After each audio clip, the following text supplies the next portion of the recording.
America, with me listeners, I'm Teacher that will give you some insight connect improve your knowledge. So everybody, di video kali ini kita masih membahas tentang materi kelas 10 atau kelas 1 SMA semester kedua tentang dunia hewan. Itu masih kelompok invertebrata mengenai kuelin terata ya, mengenai film kuelin terata.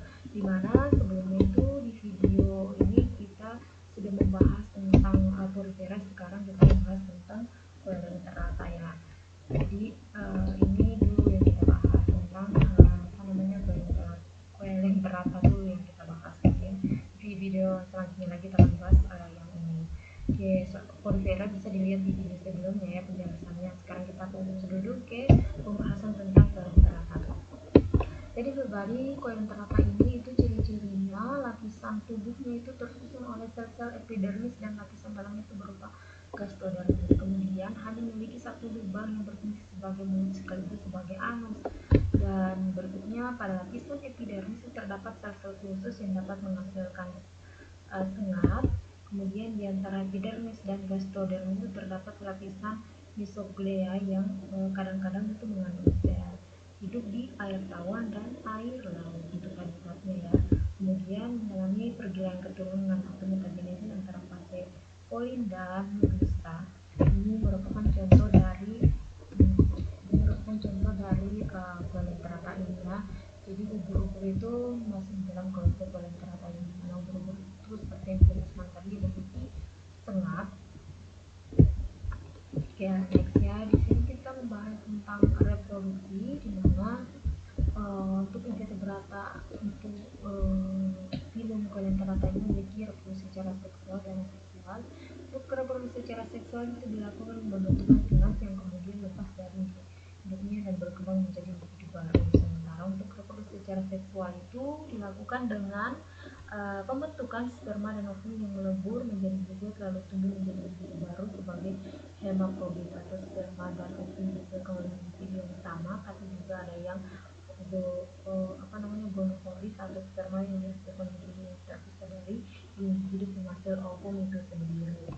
Ini merupakan siklus reproduksinya. Jadi kita mulai dulu dari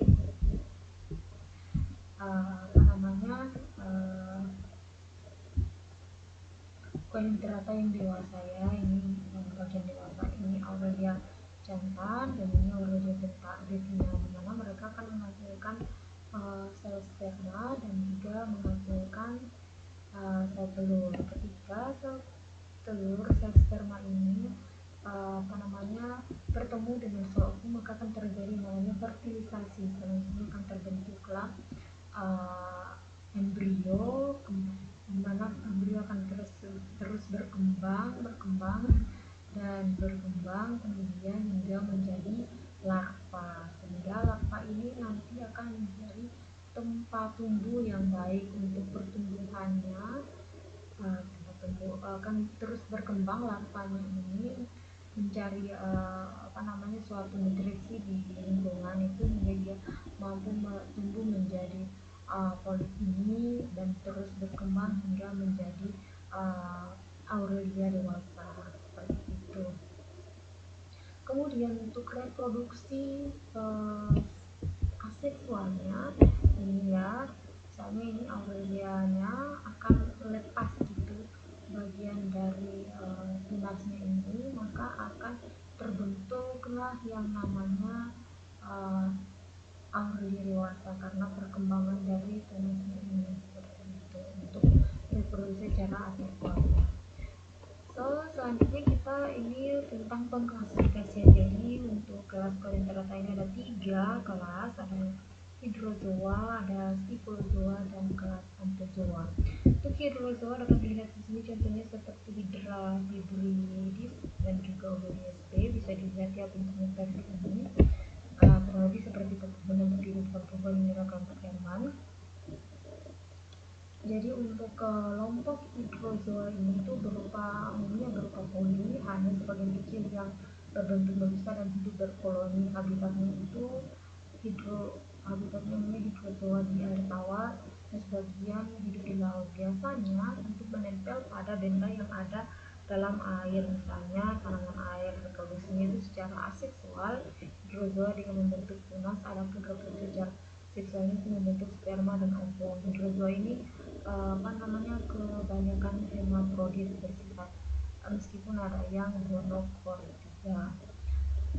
Kemudian untuk kelas Psikozoa, contohnya di sini Aurelia aurita atau ubur-ubur ya. Jadi ini kelas Psikozoa ini itu bentuk tubuhnya seperti mangkuk terbalik. Kelas Medusa Psikozoa itu lebih dominan daripada polip. Tempat tumbuhnya itu di laut, kebanyakan gonosporis.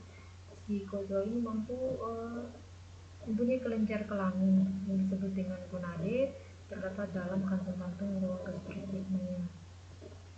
Contohnya di sini Aurelia ya, di mana Aurelia ini itu dalam hidupnya mengalami pergiliran keturunan pada fase polip dan fase medusa. Jadi fase dewasa merupakan fase medusa, sementara Aurelia jantan itu menghasilkan sperma dan Aurelia betina menghasilkan ovum. Jika sperma membuahi untuk reproduksinya ya, jika sperma membuahi ovum maka akan membentuk ziggot. Selanjutnya zigot membelah berkali-kali membentuk kumpulan sel, membentuk bola yang dinamakan gastrula. Kemudian gastrula akan tumbuh menjadi larva bersilia atau planula. Jika larva ini bukan tempat yang sesuai akan membentuk menjadi poliput, tumbuh semakin besar, diikuti pembentukan pucuk baru atau strobila. Kemudian pucuk-pucuk selanjutnya lepas satu persatu ke air menjadi efira, dan efira menjadi medusa muda. Akhirnya medusa muda akan tumbuh menjadi medusa dewasa. Itu untuk reproduksi secara aseksualnya. Kemudian kelas berikutnya adalah Apozoa atau biasa di sini contohnya adalah Minianistes. Jadi untuk kelas ini itu memiliki hewan-hewan yang karang dan anemon laut berbentuk poli. Atrozoa ini merupakan pembentuk batu karang di laut ya. Hewan-hewan ini tuh tidak bertangkai, biasanya terbungkus skeleton internal yang disebut karang. Batu karang tumbuh dengan baik di perairan tropik pada suhu yang 20 derajat lebih. Jadi mereka ini kalau berkumpul akan membentuk suatu karang-karang di lautan. Untuk Arthropoda ini mempunyai tentakel yang terletak di sekitar mulutnya, jumlahnya banyak. Mulutnya itu memanjang berada di dalam tabung yang disebut stomedum. Kemudian stomedum ini memanjang memasuki rongga gastrovaskuler yang terbagi menjadi beberapa ruang kompleks oleh pembatas vesikel atau mesenteriknya ya. Kemudian untuk peranan dari Coelenterata ini itu sedikit menjelaskan peranannya ya. Peranannya itu pertumbuhannya itu sebagai pertumbuhan batu karang di pantai, dapat menahan abrasi darat atau ombak. Selain itu batu ini tuh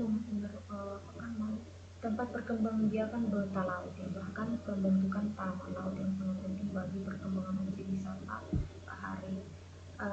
Namun jika pertumbuhannya di laut lepas dapat menyebabkan pendangkalan air laut yang mengganggu dan membahayakan pelayaran kapal. Dan juga penduduk sekitar itu pasti biasanya memanfaatkan karang laut ini atau jenis-jenis Coelenterata ini sebagai cenderamata pembuatan. Jadi mereka akan membuat cenderamata dari beberapa cangkang-cangkang dari Coelenterata ini seperti ini.